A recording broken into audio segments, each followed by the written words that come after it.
Entonces, la señalización autocrina, crino, siempre que escuchen crina, significa secreción. Secreción. El sufijo significa secreción. Y el prefijo es el que me da, pues, cómo actúa. Entonces, autocrino, miren acá, es una célula que produce algo y actúa sobre sí misma. Actúa sobre sí misma.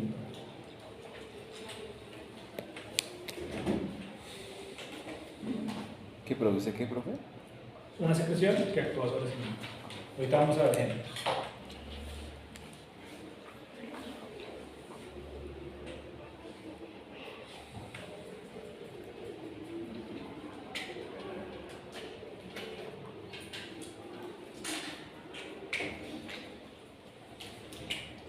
La señalización paracrina va a ser una célula que me produce una secreción y esa secreción actúa en la célula inmediatamente al lado, la célula adyacente. Por eso se llama para. Para es al lado de.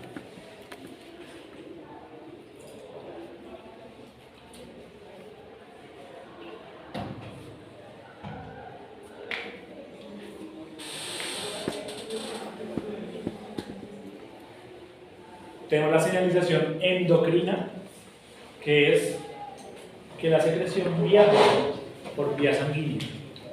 Viaja por vía sanguínea y actúa en sitios lejanos.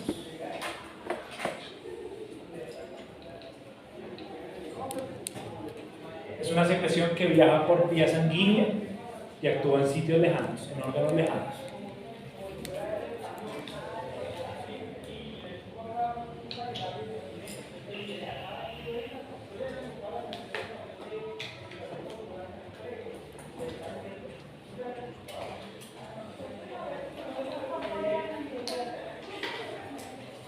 Y la señalización sináptica es por medio de neurotransmisores.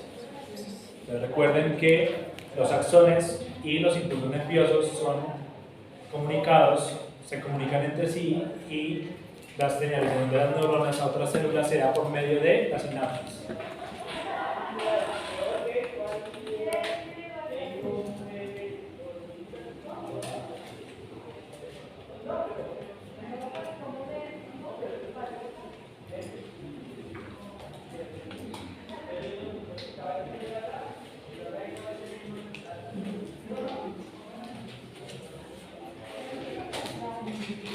¿Necesitas que explique algo? ¿La sináptica? Sí. Digamos que todas las neuronas del cuerpo y toda nuestra señalización del sistema nervioso central a órganos lejanos se da por medio de sinapsis nerviosa. La sinapsis nerviosa es la transmisión de un impulso nervioso y una comunicación de la señal a una célula receptora o una célula efectora por medio de neurotransmisores. Algo tan sencillo como yo alzar este brazo, algo tan sencillo como vocalizar, todo es una conexión neuromotora. Y acá, mis terminales nerviosas que me inervan todos los músculos de la cara están haciendo sinapsis en este momento para yo poder hacer el movimiento. Eso sucede en milisegundos y por eso los movimientos los hago tan rápido. Pero la mayoría de cosas que hacemos en el cuerpo, todo lo que hacemos siempre está mediado por sinapsis nerviosas, porque tenemos comunicación directa con el sistema nervioso central. ¿Vale? Pero eso mismo también, estas vías de señalización también pueden ser para el crecimiento celular. Entonces, para los que no entiendan bien cómo el sistema nervioso hace eso, ¿qué pasa si yo todos los días estoy montando bicicleta? Si todos los días estoy yendo al gimnasio, ¿qué le estoy diciendo a mi cerebro? Él va a captar esa rutina para empezar a inducir proliferación en mis músculos. A eso se refiere. Lo mismo esto, señalización endocrina. Una célula muscular va a empezar a producir una célula muscular o células del tejido conectivo del músculo para empezar a producir sustancias, unas que actúan sobre sí misma para que esta célula crezca y aumente de tamaño, o esta para que la célula adyacente crezca de tamaño. Entonces miren que las señalizaciones también pueden ser por factores de crecimiento, como tal. Todo lo mismo aquí. Esta, la señalización endocrina, viaja, se mete en la circulación sanguínea y va a una célula lejana, ¿verdad? Y acá, la paracrina, esta le pasa la secreción a la célula adyacente y esta saca una secreción y actúa sobre sí misma. ¿Sí? Profe, ¿y los mismos nervios pueden estar pasando los ticos? Puede pasar uno. Pueden pasar todos. La endorfina puede ser, digamos, toda la testosterona que... Todas las hormonas. Todas las hormonas son endorfinas. Todas. La testosterona, ¿dónde actúa? En mi cerebro, actúa en mis cuerdas vocales, actúa en mis folículos pilosos de la piel, actúa en los testículos, actúa en los tubos seminíferos. ¿Dónde más puede actuar? A ver, en el músculo, claro, la musculatura. Los estrógenos también. Los estrógenos actúan en el endometrio, actúan en los ovarios, actúan en el encéfalo. Entonces, las hormonas endocrinas van a tener múltiples sitios de acción. Entonces, digamos, los responsables de que las mujeres tengan un tono de voz más suave y que tengan facciones más delicadas, que su cuerpo sea un poco más pequeño que el de los hombres, más delicado, es de la progesterona y los estrógenos. Y que nosotros los hombres tengamos una voz más gruesa y tengamos una contextura mucho más grande, es gracias a la testosterona. No significa que las mujeres no produzcan testosterona, no significa que nosotros los hombres no produzcamos estrógenos. Hablando de estrógenos y de testosterona, muchos de ustedes traen almuerzo, ¿cierto? Y utilizan plásticos para calentar y los meten en el microondas, ¿verdad? Algunos de ustedes han visto o se han fijado en que los plásticos que ustedes traigan para calentar sean libres de bisfenol A. Que diga eso. Libre de bisfenol A. O que diga libre de disruptores endocrinos. Se lo recomiendo. Miren esos plásticos que digan que sean libres de PPA, se llaman bisfenol A, o libres de PPA, o libres de disruptores endocrinos. ¿Por qué? Porque cuando yo meto un plástico que tiene disruptores endocrinos, el bisfenol A es una molécula de plástico, pero que cuando yo la caliento en el microondas, esa molécula se desprende del plástico y yo ¿qué voy a hacer? Me la voy a comer. Y esos disruptores endocrinos, ¿qué son? Estrógenos. Son estrógenos. Entonces muchos de esos estrógenos a las mujeres, ¿qué les causa? Ovario poliquístico, tumores de ovario, problemas reproductivos, problemas en el ciclo menstrual, y a los hombres que les causa también tumores en el testículo, feminización. Entonces, fíjense los plásticos que ustedes tienen, si en verdad son libres de bisfenol A o no. Ahora, ¿cuántos de ustedes han tenido una botella plástica de estas y la han dejado dentro del carro? ¿La han dejado dentro del carro o la han dejado ahí, contra la radiación solar? Lo mismo, la radiación solar con esto me activa los microplásticos de los disruptores endocrinos de acá y yo después ¿qué hago? Me los tomo. ¿Pero es que la Coca-Cola de vidrio y la de plástico saben diferente? Sí, dependiendo del tiempo de lo que pasa. Pues digamos, los envases plásticos tienen mucho más peligro de lo que uno cree. Entonces, aprovecho esa oportunidad para que revisen. ¿Libres de qué, profe? Bisfenol A o disruptores endocrinos. Pero que tienen un efecto, digamos, que esas neveras que entran al sol, o sea, que la luz del sol les entra. Si yo tengo una botella plástica, o sea, una botella de plástico no esto. Esto, digamos, si es libre de bisfenol A, estoy bien. Pues digamos una botella plástica de estas, la dejo contra el sol, la meto en el microondas para calentar algo, pues extraño que alguien caliente una botella plástica en el microondas, pero igual es el ejemplo.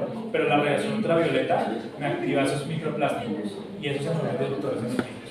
Si yo tengo una botella y la dejo guardada en el carro y me le entra el sol, es mejor que yo esa botellita coge y la bote. Preferible eso a que me estrogenice. Las cocas de plástico. Las cocas de plástico, lo que te digo, tienen que decir libres de bisfenol A para que tú las puedas usar en el microondas. ¿Y de vidrio? Vidrio no es tan frecuente. Vidrio no es tan frecuente. Pues entonces, o sea, digamos el mito del microondas y la radiación, o sea, ¿sí es verdad o es por el plástico? Sí, es que es pues solamente por el plástico. Solamente por el plástico. Pero eso no, ¿quién se lo dice a uno? Nadie. Uno no conoce las cosas. Solamente cuando, yo me acuerdo que cuando yo vi fisiología de la reproducción, a mí me explicaron eso. Y cómo esos disruptores endocrinos cambian el comportamiento, cambian el ciclo reproductivo de las personas. Y por eso es que nosotros, como seres humanos, ahorita en este siglo sufrimos tanto problemas reproductivos. Entonces, las mujeres ahorita son más infértiles que las mujeres de hace 30 años, los hombres ni se digan. O sea, si en este momento a cualquiera de nosotros nos hace un espermiograma para mirar cómo están nuestros espermatozoides, lo más probable es que la mayoría tengamos decapitados o tengamos colas quietas o tengamos espermatozoides no hábiles para la reproducción. ¿Por qué? Porque estamos permanentemente en contacto con sustancias que nos están afectando nuestro ciclo reproductivo, que son los disruptores endocrinos. Y no solamente están ahí, no solamente están en los plásticos. Hay muchos alimentos que los tienen, solamente que es imposible controlarlos todos. Entonces se los dejo, revisen sus plásticos. ¿Cómo que llama el libro de...? Bisfenol A, BPA. Hacerlo sin corriente. A los que les dé curiosidad, ustedes pueden buscar en Google, pueden buscar en artículos de PubMed sobre esos disruptores endocrinos y se dan cuenta de lo grave que es. Entonces, no sé si alguna de ustedes, bueno, no tienen que decir obviamente, pero pueden haber mujeres acá que sufran de ovario poliquístico. Y eso también puede ser tanto genético como adquirido. Y una de las principales razones es hiperestrogenismo. Pues comer plantas que tengan muchas concentraciones de estrógenos o tener plásticos, consumo de microplásticos que sirvan de disruptores endocrinos. Ahora, muchas plantas transgénicas que se plantan hoy en día y que son las que estamos consumiendo permanentemente nosotros todos los días, muchas de esas plantas, por el tipo de fertilizante que le están haciendo de crecimiento, también tienen sustancias análogas de los estrógenos. Entonces, no solamente nosotros, sino nuestras vacas, nuestros animales de producción también están en constante contacto con eso. Es un problema grave, un problema bastante grave. Entonces, tenemos tres fases de la señalización celular. Esto sucede en cualquier señalización del cuerpo, sin embargo se las vuelvo a recordar acá. Tenemos un receptor de membrana, y ese receptor de membrana se va a pegar a su ligando. Un receptor se pega a su ligando, y este ligando va a ser la sustancia que puede actuar de manera paracrina, autocrina, endocrina o sináptica. Entonces, esta sustancia es liberada y se pega a su receptor. Esa es la primera señal, es la primera fase, recepción. ¿Bien? ¿Quieres que repita algo? Sí, pero Vamos a tener tres fases de la señalización celular. De lo que les acabo de mencionar previamente fueron las vías donde viajan las moléculas: autocrino, paracrino, endocrino o sináptico. Ahora esa moleculita me va a actuar en cada célula. Entonces la célula va a llegar primero y se va a pegar a la primera fase, que es la de recepción, que es que esa molécula se pega a un receptor de membrana.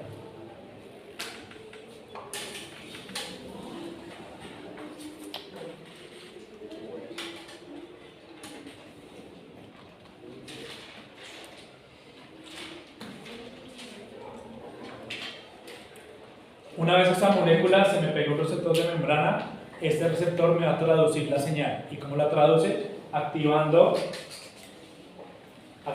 unas vías metabólicas internas. Ustedes han escuchado receptores ligados a proteína G, ligados al inositol trifosfato, ligados a la MAPkinasa. Son varias vías metabólicas internas dentro de la célula. Entonces, ¿el receptor qué hace? Hace transducción, que es la segunda fase. ¿Qué es? Convertir la señal en una vía metabólica. Activar el sistema intracelular. Profe, ¿qué es pathway? ¿Qué es qué? Pathway. Vía. Ah. Pero la vía metabólica. Pathway. Activa una vía metabólica interna, intracelular. Puede ser un receptor ligado a proteína G, la proteína G por una molécula ATP, la vuelve en AMP y esa convierte en una proteína, esa proteína va al núcleo. Así actúa. Tengo la inositol trifosfato, destruye un fosfato y las otras moléculas de inositol van al núcleo y activan algo. Así funciona más o menos. MAPkinasa hace lo mismo. Tenemos varias vías metabólicas. Y después hay una molécula activadora y esa molécula va a ir al núcleo. Y es lo que es la respuesta. La mayoría de moléculas van a llegar al núcleo para que el núcleo produzca proteínas.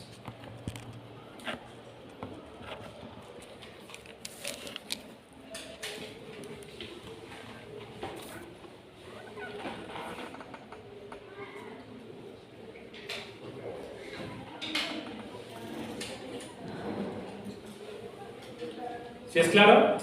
Más o menos. Esto pasa no solamente aquí en crecimiento, esto pasa en absolutamente todo. Digamos, les voy a colocar el ejemplo de la insulina. ¿Ustedes saben cómo funciona la insulina, verdad? ¿Qué hace dentro de las células? ¿O solamente se recuerdan que es para que la glucosa se reduzca en la sangre? Vamos a hacer el ejemplo. este receptor va a ser un receptor de insulina. ¿Listo? Y esta molécula va a ser la insulina. Entonces la insulina viajó y esto digamos que es una célula, un hepatocito que necesita la insulina para entrar glucosa. Entonces, la insulina llega, se pega a su receptor. Cuando la insulina se pega a su receptor, el receptor de insulina está ligado a una proteína G. Y esa proteína G, acá en el interior, hace todo el proceso de destrucción de la hélice beta, separación de la polimerización de su hélice alfa, y la hélice beta se suelta. Esa hélice beta destruye una molécula de ATP y el resultado va a ser una molécula de AMP. Ese AMP, que va a hacer esto, va a ir al núcleo.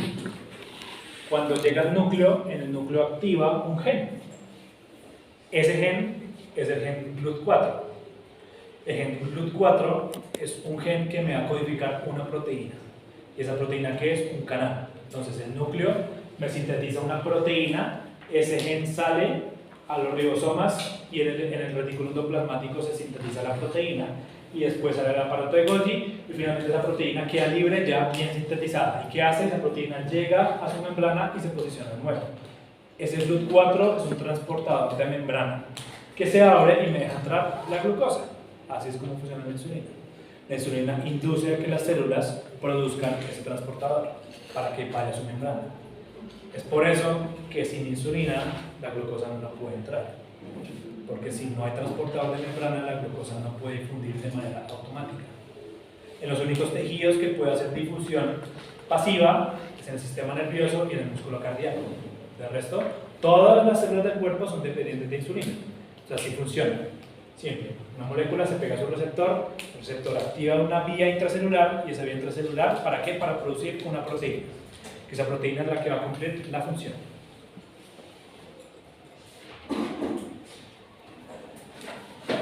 Entonces, tenemos los que ustedes han escuchado como factores de crecimiento. Los factores de crecimiento son aquellos que van a regular la proliferación celular.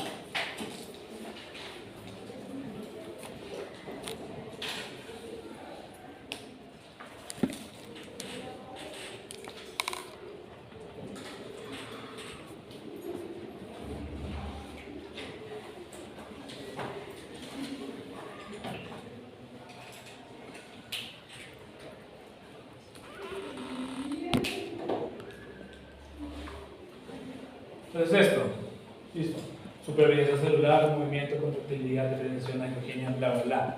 ¿Esto qué significa? Proliferación. Los factores de crecimiento, ¿qué me hacen? Que las células proliferen. Eso es lo importante. El factor de crecimiento induce proliferación celular. Y al inducir proliferación, pues induce todo esto. Que el órgano mantenga su función.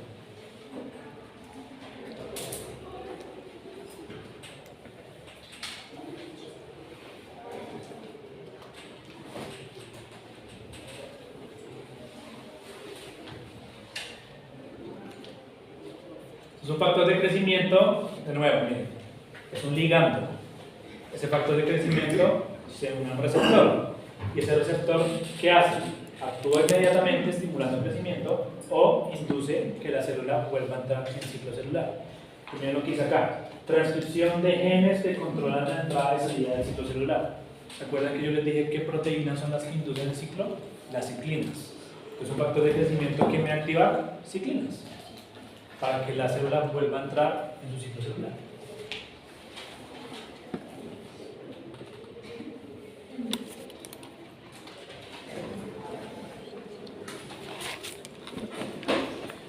La primera diapositiva les había dicho que las ciclinas es una proteína que me induce o me inhibe el ciclo celular.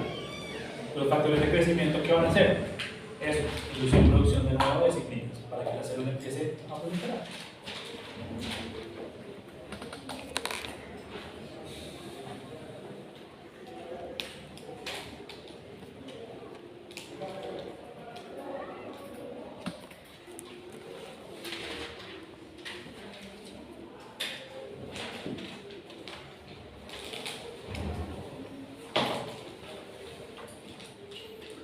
¿Vamos bien hasta ahí? ¿O confuso? ¿No? O sea, ¿no que no han entendido nada o no que No, es sí. confuso? ¿Puedo pasar?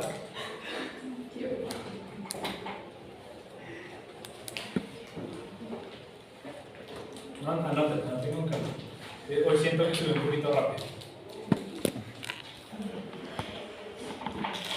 Yo voy a hacer esto para que no tengo que tener que anotar.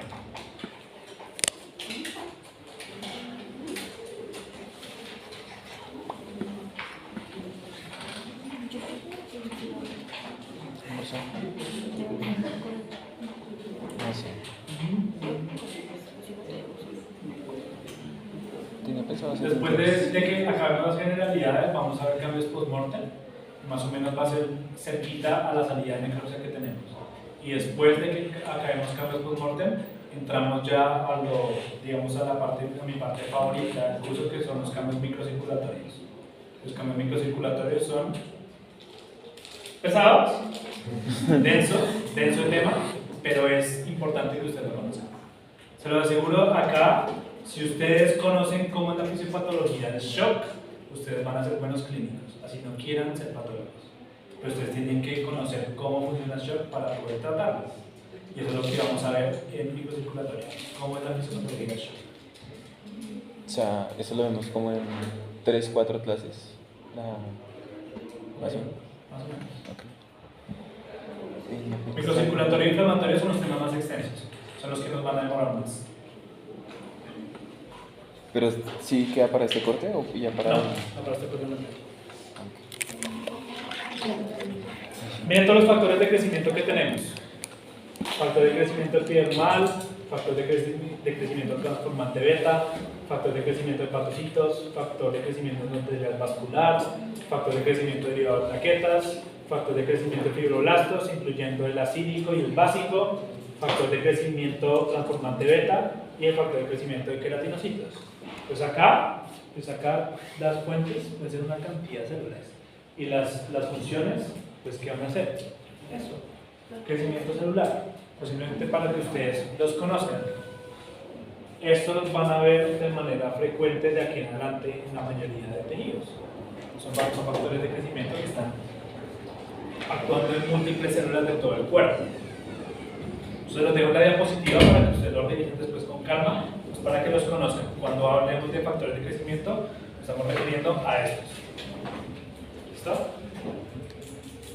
Entonces de nuevo, miren, otro esquema un poquito más fácil de entender. Factor de crecimiento se pega a su receptor, el receptor hace una señal de transducción y de traducción, que está acá, que activa una vía intracelular. Esa vía intracelular produce una molécula que me activa un gen. Un gen que promueve la adición. Y cuando me activa un gen, recuerden que los genes, nuestros genes, ¿qué hacen? Codifican proteínas. Y esa proteína es liberada acá, y esta proteína me induce mitosis o crecimiento. Eso es más o menos lo que hemos explicado hasta el momento. Y acá, no es tan sencillo como parece. Estos son receptores de membrana que se pegan factores de crecimiento. Y estos receptores, muchos de esos receptores se llaman receptores intrínsecos con actividad de tirosina quinasa. Entonces, la mayoría de receptores de factores de crecimiento van a ser receptores de tirosina quinasa. Estos me van a activar múltiples vías metabólicas. La vía como tal de tirosina quinasa, la vía manquinasa, la de inositol trifosfato, la vía del AMPS cíclico ligado a la proteína G, es una proteína G, o un receptor ligado al JAK, a la proteína JAK. Y esta vía JAK-STAT induce múltiples moléculas. Entonces, esta que me produce la PKB-AKT, esta me produce la RAS-RAF, esta me aumenta la concentración de calcio, y ese calcio me induce esto. Esta me aumenta el AMPS cíclico y esta me induce STATs. Entonces, ¿qué es esto? Esta es la recepción, cuando el ligando se pega a su receptor. Esto es la transducción de la señal para producir una molécula receptora. Y acá finalmente, ¿qué me va a producir? La respuesta, que es la presentación y la formación de una proteína. ¿Sí? Pues estas vías, tenganlas en cuenta. Son importantes. Vías son importantes.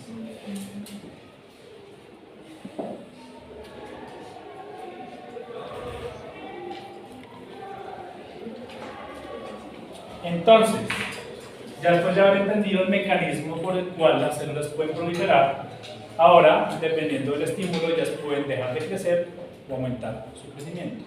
A eso le vamos a llamar las adaptaciones celulares al estrés o a la lesión.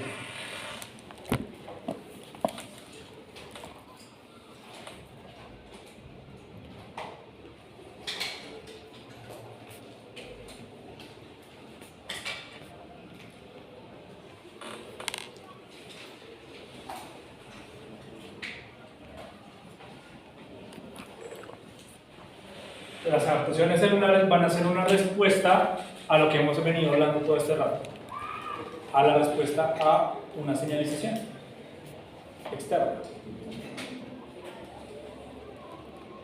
Entonces, viene un ligando, un receptor, hace traducción de la señal y forma una proteína, es lo que hemos hablado hasta el momento.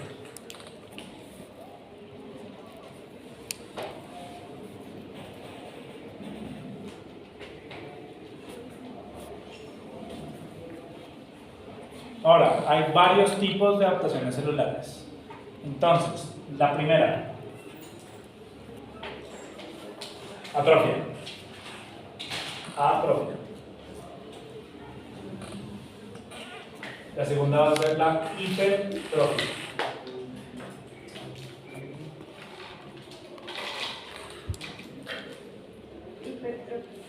Atrofia, hipertrofia. La tercera va a ser hiperplasia. Hiperplasia. Hiperplasia. La cuarta va a ser metaplasia.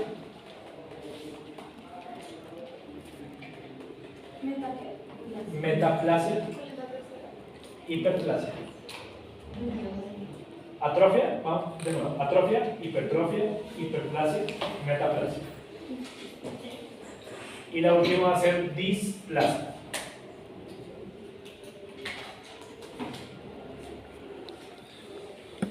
Atrofia, hipertrofia, hiperplasia, metaplasia y distrofia.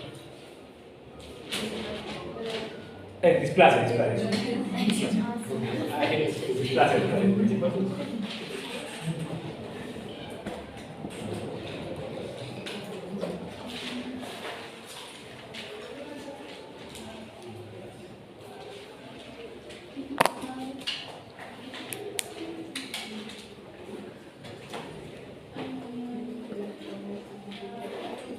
Estas adaptaciones celulares se las voy a preguntar. Todas. Sí.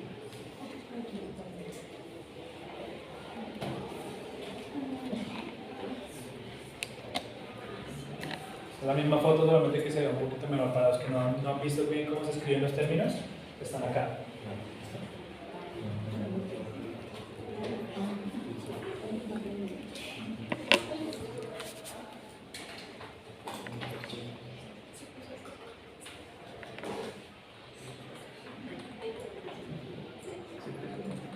A medida que vayamos viendo término por término, vamos a ver fotos macro, ¿vale? Esas fotos macro pueden ser de una parcial. Lo que les dije, una foto macro acá y una foto micro acá. Y ustedes tienen que reconocer qué adaptación celular es.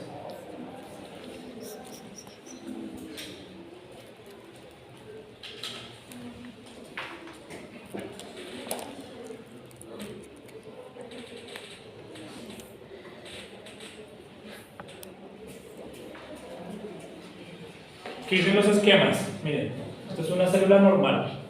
Si ustedes acá ven este esquema, esto que hay aquí es una membrana basal y esas son células epiteliales. Entonces acá vamos a hablar específicamente de un tejido epitelial. Atrofia. Miren, la célula disminuye su tamaño. Eso lo vamos a ver tranquilos paso por paso, simplemente es para que ir adelantando un poquito. Disminuye el número y el tamaño de las células. Hipertrofia, se aumenta solamente el tamaño de la célula, no el número. Hiperplasia, se aumenta el número solamente de células. Metaplasia, que una célula epitelial se me transforma a otro tipo de células de la misma línea celular. Por eso necesito que les quede claro cuando yo les dije de las líneas celulares. Entonces, ¿qué significa? Que digamos, un epitelio cúbico simple se me transforma en un epitelio estratificado. Digamos, hay una enfermedad que le pasa a las personas o a los animales que se llama esófago de Barrett. Se lo han escuchado alguna vez. El esófago de Barrett se denomina y su mecanismo es una metaplasia intestinal en el esófago. ¿Qué significa? Que en vez de haber un epitelio plano estratificado en el esófago, va a haber un epitelio cilíndrico simple. Y eso hace que la persona sufra de diarrea sí, pero más que todo de vómito, de reflujo permanente. El esófago de Barrett es un tipo de metaplasia. La metaplasia que también sucede digamos a nosotros los patólogos o a las personas que se hinchan mucho y respiran mucho formol. Probablemente mi epitelio respiratorio de acá a la cavidad va a tener tanto contacto con gases de formol, mi epitelio ya no va a ser un epitelio pseudoestratificado cilíndrico ciliado, sino un epitelio plano estratificado. Entonces la Nacional por Salud Ocupacional nos tomaron biopsia de la nariz y sí, la mayoría teníamos metaplasia. Es un cambio que se revierte, pero igual es eso, que un tejido de una línea celular se me transforme a otro de la misma línea. Entonces miren que son epitelios que se transforman a otro tipo de epitelios. También los tumores mamarios, los tumores de la glándula mamaria pueden tener metaplasia cartilaginosa, pueden tener metaplasia ósea. Entonces uno ve un tumor que cuando uno lo corta está duro. Uno cuando lo ve al microscopio hay tejido conectivo, pero también hay hueso ahí metido. Entonces esa es la misma línea celular. ¿Cuál es la línea celular? Mesenquimal, o sea, mesodérmica. ¿Listo? Y la displasia ya es un cambio pre-neoplásico, pretumoral, que significa que las células empiezan a tomar morfologías anormales.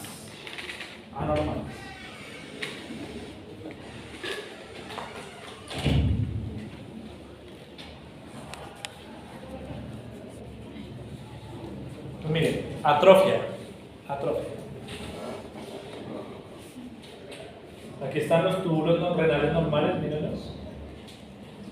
¿Y qué pasa? Si disminuye su tamaño, que va a ver el número.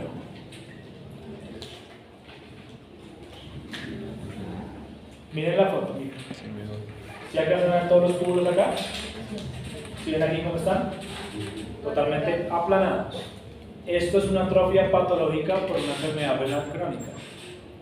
Entonces, este túbulo se enferma y las células pierden su morfología cúbica y se vuelven aplanadas. Esto es un órgano atrófico.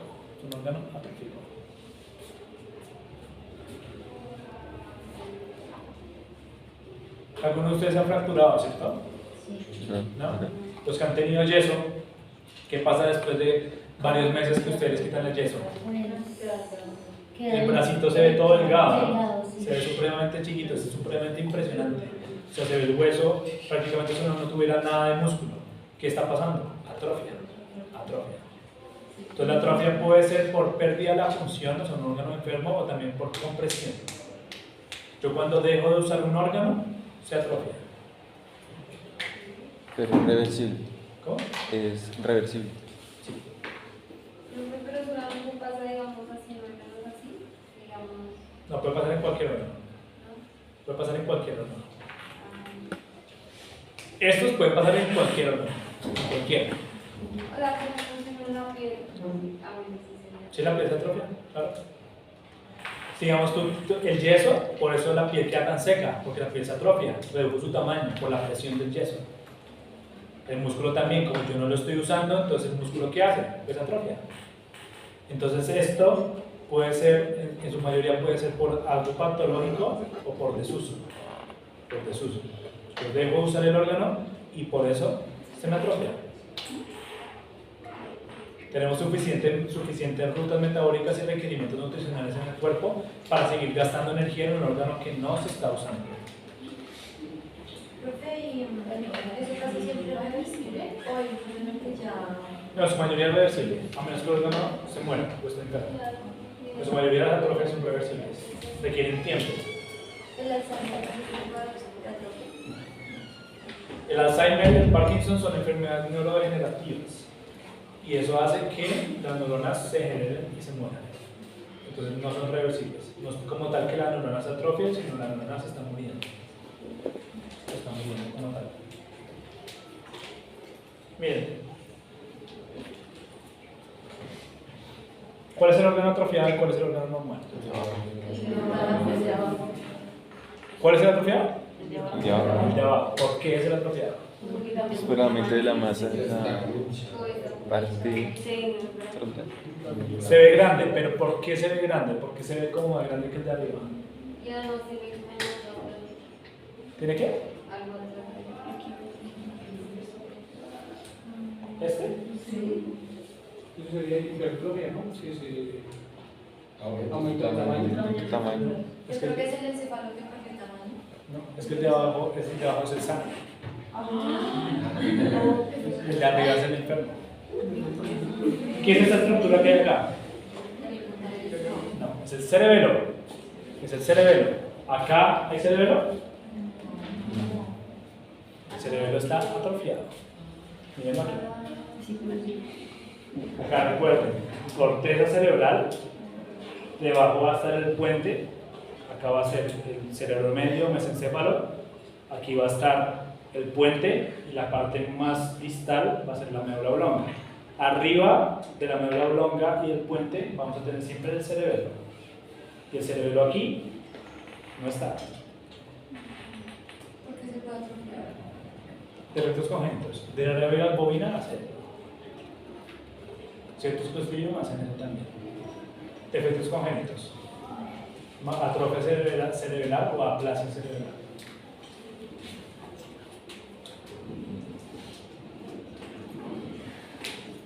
¿Se han escuchado esta enfermedad? La rinitis atrófica. La rinitis atrófica. Miren los cornetes como son normales. Miren aquí cómo empiezan a reducir su tamaño. Miren acá cómo están prácticamente desaparecidos hasta que queda solamente una línea, el meato mediano. Miren la atrofia como puede ser progresiva. Esta enfermedad, ¿qué tan frecuente es acá en nuestro medio? ¿Conocen algo? No es frecuente, la rinitis atrófica ya no es frecuente. La mayoría de producciones porcinas ya no es frecuente. No sé por qué la siguen enseñando como una enfermedad tan importante en los sistemas productivos. Hay cosas más importantes como el complejo respiratorio. Hay cosas más importantes como el complejo reproductivo. ¿Qué es? La rinitis atrófica ya es muy rara que se presente, ya es extremadamente rara. Y sin embargo, es bueno que la conozcan, pero eso es, digamos, como una bacteria patogénica me puede generar atrofia. Mismo aquí. Está mucho más chiquito.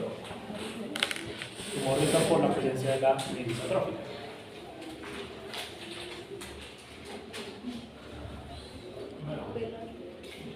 Miren cómo los cornetes se ven más chiquitos. Miren esto. Miren cómo el septo nasal está totalmente desviado.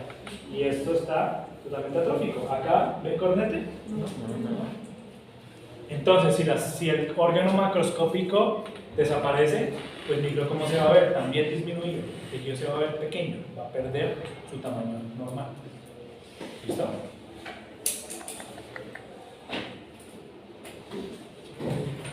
¿Alguno puede intentar descifrar qué está pasando acá en esta caída abdominal? Yo sé que es difícil.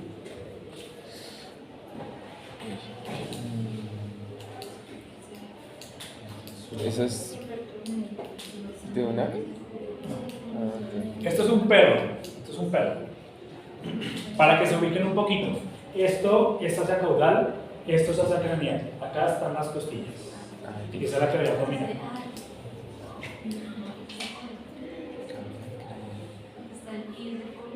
¿Está qué?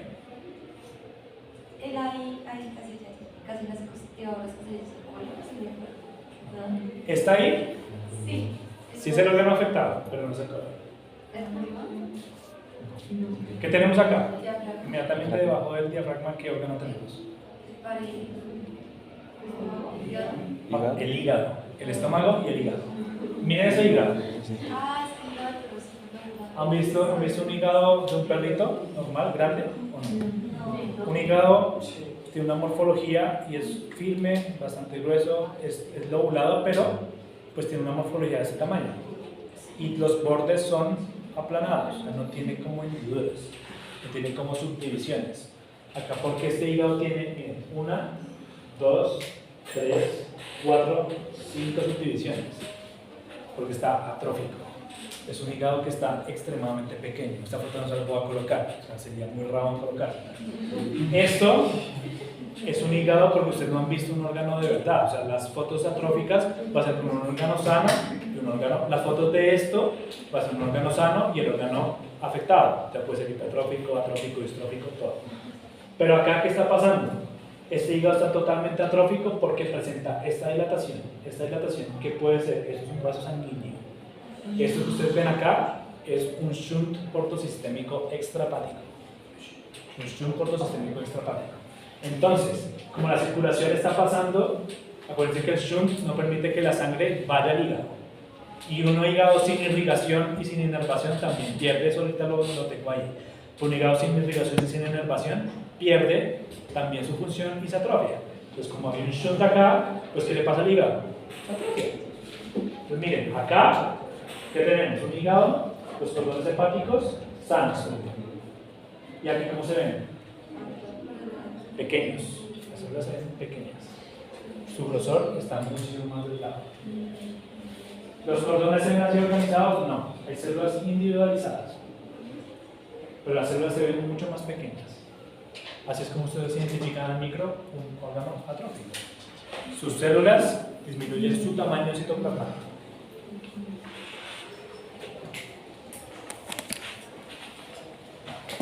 Pues macroscópicamente, ¿cómo esto me puede dar una atrofia micro? Voy a buscar una foto micro que sea más eficiente.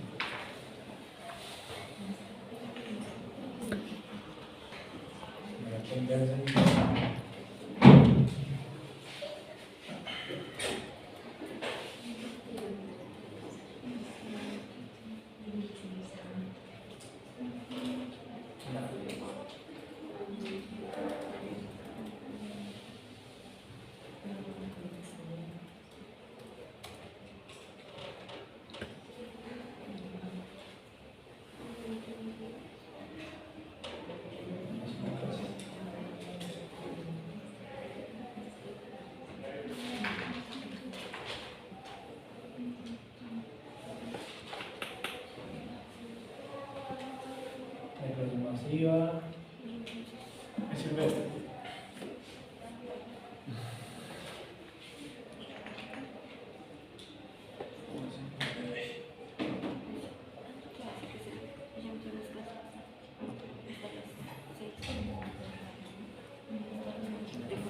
Los cordones hepáticos, como es el grosor normal. ¿Sí? Miren acá cómo están delgados. O sea, en menor aumento se ve mucho mejor la atrofia. O sea, esto es un grosor supremamente delgado en comparación de esto. Y la atrofia siempre va a ser así. Digamos, el hígado, aparte de los shunt portosistémicos, el hígado también se puede atrofiar en anemias crónicas. Y el hígado, recuerden que tiene una subdivisión. Eso sí lo repasaron para el quiz de histología. Tiene unos hepatocitos que se llaman periportales, otros que se llaman midzonales, otros que se llaman centrifugares. Periportales porque están al lado de la arteria portal, midzonales porque están en medio de las otras dos subdivisiones y centrifugares porque están alrededor de una vena central. ¿Qué pasa? Que la sangre entra por las triadas portales, ¿sí? Y viaja por los sinusoides. ¿Recuerdan que yo dije capilares sinusoidales para la pista del hígado? Viaja por los capilares sinusoidales hacia las venas centrales. Entonces, si hay anemia o hay hipoxia, ¿qué hepatocitos son los que se van a ver más afectados? Los que están más lejos de la entrada de sangre, o sea, los centrilobulillares. Entonces, uno que va a ver es atrofia alrededor de las venas centrales. Entonces, eso es una lesión que si uno ve en microscopio, uno puede decir lesiones compatibles con anemia crónica. ¿Sí? Y miren cómo estos cordones hepáticos están totalmente reducidos de tamaño.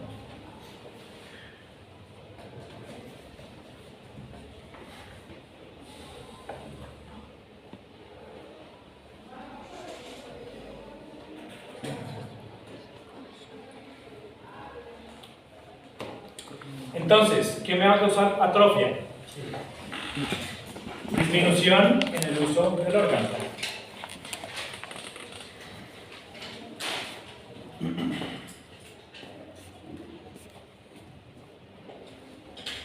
Pérdida de la inervación.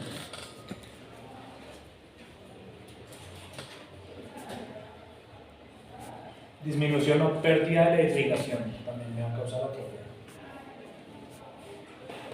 Anorexia, nutrición inadecuada, pérdida también del estímulo endocrino y presión mecánica. Esas son las principales causas del mecanismo detrás de la atrofia. Entonces las fracturas y los yesos que me hacen disminución del uso del órgano de presión mecánica. El yeso está todo el tiempo apretando el músculo. ¿Alguno de ustedes ha tenido un beagle o perritos con parálisis facial? ¿No?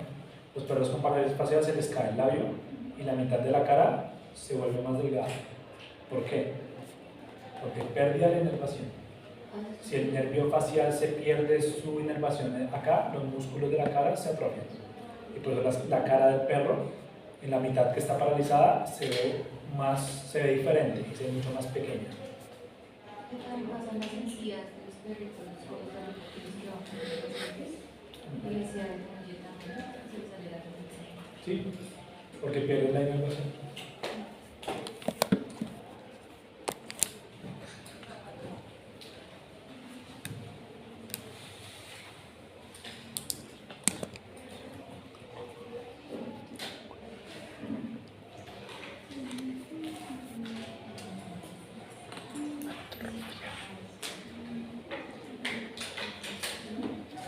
¿Listo? ¿Alguna pregunta hasta acá? Listo, entonces para que respiren y descansen, veamos por hoy acá. Gracias, profe.